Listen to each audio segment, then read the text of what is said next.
I thought I had built the perfect life with my wife Sarah. 13 years of marriage, a successful career in software development, and what I believed was a strong relationship. But last night, wine drunk on our anniversary, she uttered words that shattered everything. "You were just my safe choice, Liam. My backup plan. I never really loved you." The diamond necklace I had just given her still gleamed around her neck as she passed out on our couch, unaware she had just destroyed my world. Before I tell you how my entire world collapsed that night, let me know where you are watching from in the comments, and hit that subscribe button if you have ever felt second best in someone's life.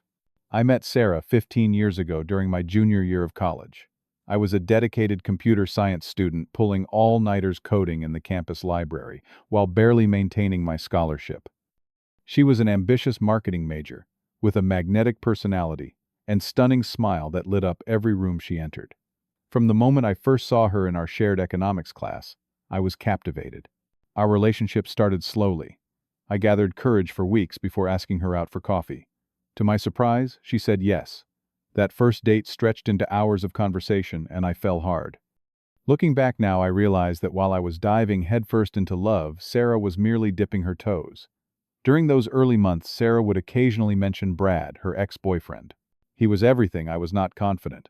Outgoing from a wealthy family and pursuing a business degree that promised immediate success after graduation. The way her eyes lit up when she spoke about him planted seeds of insecurity in me that would grow for years. "Brad and I are completely over," she assured me repeatedly. "He wanted to focus on his career plans, not a relationship. Besides, I am with you now." I believed her, desperate to think I had somehow won over this amazing woman who could have had anyone. We dated for 2 years before I proposed. My startup idea was gaining traction, and I had secured initial funding. It seemed like perfect timing to start our future together. I spent a month's salary on the ring, planned an elaborate proposal at her favorite restaurant, and was overjoyed when she said yes. Our wedding day was beautiful, but there were moments I chose to ignore. Sarah seemed distracted during parts of the ceremony. During the reception, I spotted her in a corner, hastily putting her phone away with a flustered expression.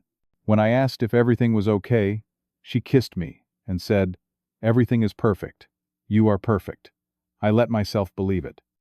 The following years brought success beyond what I had imagined. My startup specialized in security software, and after several rounds of funding, we were acquired by a major tech company. I continued leading my division while our bank accounts grew substantially. We bought a beautiful 4-bedroom house in an exclusive neighborhood, took luxurious vacations twice a year, and collected artwork for our home. From the outside, we were living the dream. But there were cracks in our foundation. I willfully ignored. Sarah became increasingly distant. Our physical intimacy dwindled with her, always having a reason: stress, fatigue, headaches. She spent more time on her phone, quickly switching screens whenever I entered the room. There were unexplained absences, networking events that ran late weekend workshops. I was never invited to attend girls' trips, where photos seemed suspiciously absent afterward. I threw myself into my work, convincing myself that giving Sarah more financial freedom and luxury would strengthen our bond. For our 13th anniversary, I decided to go all out. I purchased a diamond necklace that cost more than my first car, planning to surprise her with it over a homemade dinner featuring all her favorites. I thought it would reignite the spark that had been missing. The morning of our anniversary, I kissed Sarah goodbye as she headed to work.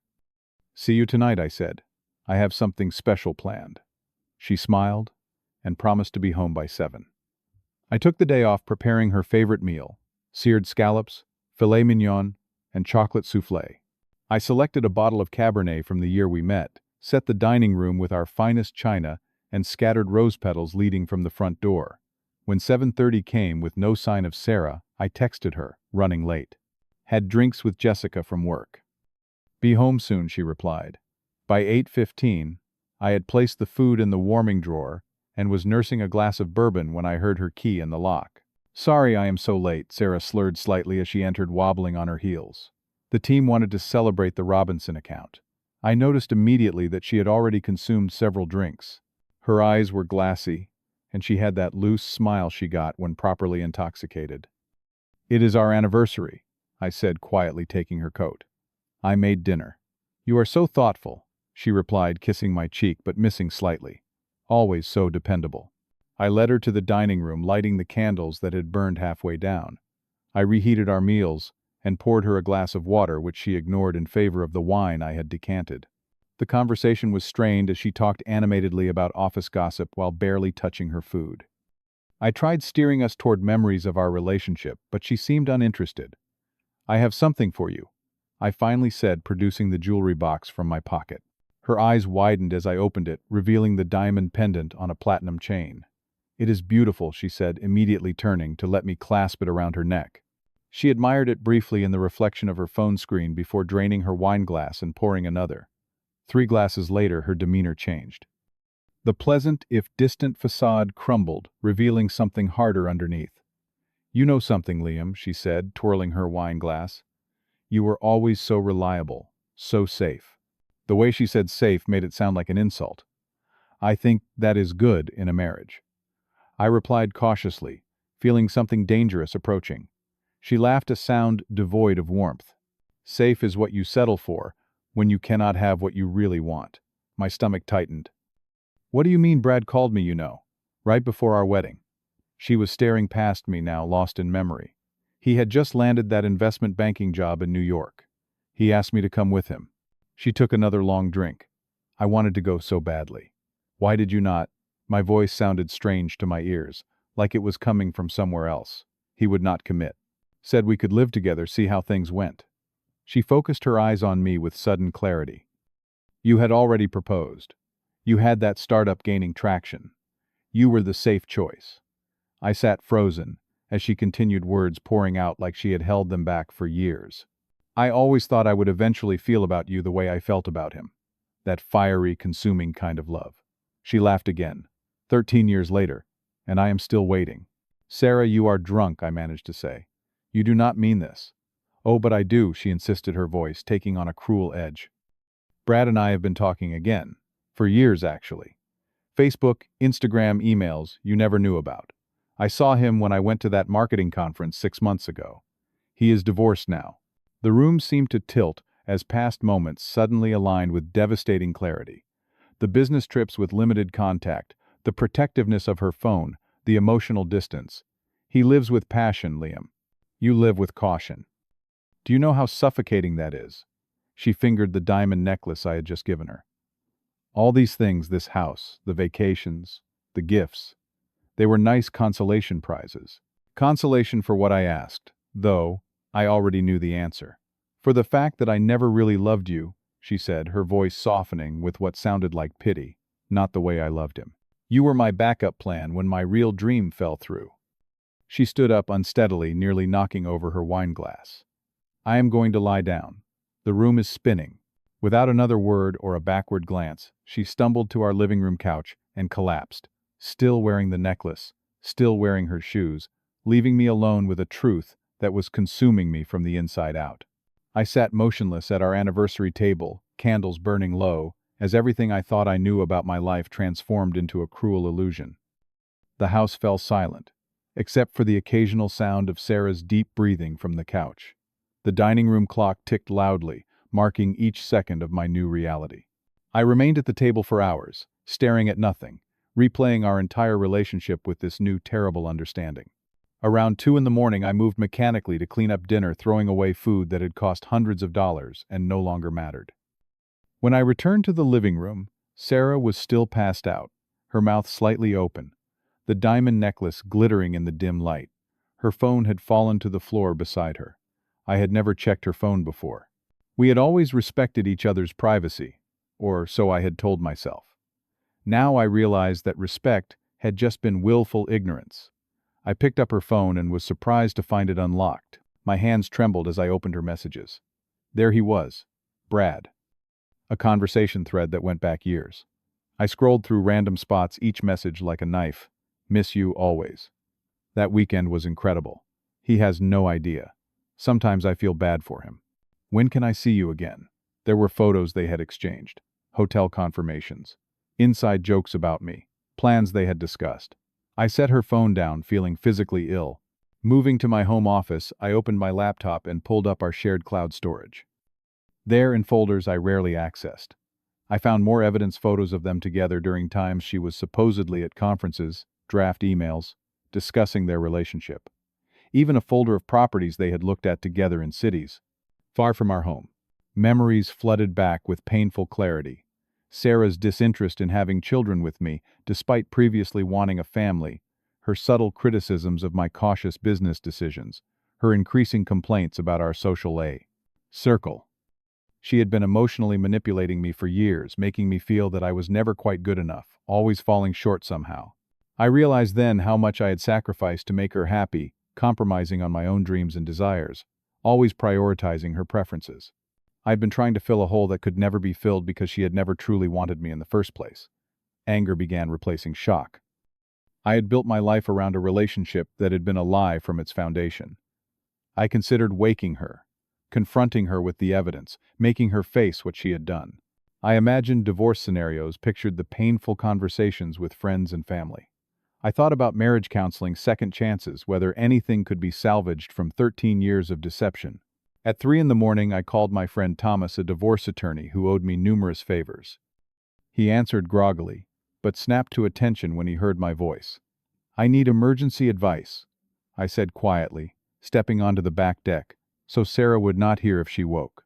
"My marriage is over, and I need to protect myself." For the next hour, Thomas outlined my options. California's community property laws meant Sarah would be entitled to half of almost everything regardless of her infidelity. My business interests were particularly vulnerable since much of our wealth had been accumulated during the marriage. "Send me everything," Thomas said before hanging up. Evidence of the affair. Financial statements, property details. Do not confront her yet. We need a strategy first. I went back inside and continued my digital archaeology. The final blow came around 4:30 in the morning when I discovered a draft email Sarah had written to Brad just 3 days earlier. "Once the Wallace contract closes next month, Liam's bonus should be substantial. That could be our chance. With that money, and what I can discreetly move beforehand, we could have enough to start over together. I just need a few more months of playing the dutiful wife." They were planning to use my money to fund their new life. The sheer calculated betrayal crystallized something inside me. Confrontation was too good for her. Divorce proceedings would give her half of everything regardless. But she clearly intended to take even more through deception. Dawn was approaching when I made my decision. I would not give Sarah the satisfaction of a confrontation where she could manipulate me further. I would not engage in a drawn-out divorce battle where she could twist the narrative. I would simply disappear and rebuild my life on my terms. She wanted freedom to be with Brad. She would have it, but not with the financial cushion she expected. I spent the final dark hours making phone calls from my car parked down the street. I activated a contingency plan I had created years ago for my business in case of emergency. I contacted my bank and initiated transfers to secure accounts that Sarah had no knowledge of. I made arrangements that would take effect with the sunrise. As the first light broke over the horizon, I returned to the house one last time. Sarah remained asleep on the couch, still wearing the diamond necklace. In our bedroom, I carefully packed a single suitcase with essential documents and irreplaceable personal items. I took nothing that could be considered valuable marital property, nothing that would suggest I had planned to leave permanently. I stood in the doorway of our home, for the final time, looking at the life I had built around a fundamental lie. Then I walked away, closing the door silently behind me. By sunrise, I had vanished, no notes, no goodbyes. Just gone. The warm Arizona sun felt different from California, more honest somehow. I spent the first week at my brother Mike's house, sleeping on his guest room bed, while my new reality settled in. He asked few questions, understanding, from my haunted expression, that I needed space before sharing details. My carefully executed plan unfolded with methodical precision. My lawyer filed emergency motions to freeze certain assets pending resolution of imminent divorce proceedings. My business partners implemented the contingency protocols we had established years ago for worst-case scenarios. I purchased a prepaid phone and contacted only those who absolutely needed to know my whereabouts. Sarah's reaction came in predictable waves. First, confusion in text to my deactivated number. "Where are you?" Then concern. "Please call me. I am worried." Then anger. "You cannot just disappear like this." Finally, a desperate attempt at manipulation. "I was drunk. I did not mean those things. Please come home so we can talk." I maintained complete silence. Thomas served her divorce papers 2 weeks after I left along, with evidence of her infidelity and planned financial deception. Her response was a frantic call to Mike, who simply said, "He knows everything, Sarah. Everything." According to Thomas, she showed up at their next meeting with Brad beside her, playing the role of supportive friend. The facade crumbled when Thomas presented the extensive documentation of their affair, including hotel receipts, photographs, and the damning email about using my bonus to fund their escape. Brad reportedly left the meeting without looking at Sarah, and she departed in tears. 3 months into my self-imposed exile, I rented a small cabin outside Denver, Colorado. The mountains provided perspective that the flat suburban landscape of our old neighborhood never could. I began hiking daily, regaining physical strength that mirrored my slowly recovering emotional state. Each step on mountain trails felt like reclaiming a piece of myself. I found a therapist specializing in betrayal trauma, who helped me understand that Sarah's actions reflected her character flaws, not my worthiness. "You cannot make someone love you," Dr. Kaplan said during one session. "And you deserve someone who chooses you first, not as a contingency plan." The divorce proceedings continued without my physical presence. California law ensured Sarah received her legal share of our marital assets, but the evidence of her planned financial deception prevented her from claiming additional support she might have otherwise received. The diamond necklace was noted in the property division as already in her possession. Through mutual friends, I heard that Sarah and Brad's relationship imploded within months. The fantasy romance built during stolen moments could not withstand the reality of daily life and Sarah's damaged reputation among our social circle. Brad reportedly told a former colleague that she was more fun as a secret and moved back to New York alone. 6 months after my departure, I received an unexpected letter forwarded through Thomas's office. Sarah's handwriting was shaky, the tone uncharacteristically humble. "I do not expect forgiveness," she wrote. "But I need you to know that losing you made me realize what I had thrown away. The life we built was real, even if I was too blind to appreciate it. Brad left when things got difficult, just like he always did. You never would have done that. I am sorry for the pain I caused, and I will regret it for the rest of my life." I read the letter once, then burned it in the fireplace of my cabin. Her regret was no longer my burden to carry. By the 1-year anniversary of my disappearance, I had established a new life. I consulted remotely for select clients, started a small investment fund, and purchased a modern home on the outskirts of Boulder. I reconnected with old college friends who had nothing to do with my life with Sarah. I adopted a golden retriever named Cooper, who became my loyal hiking companion.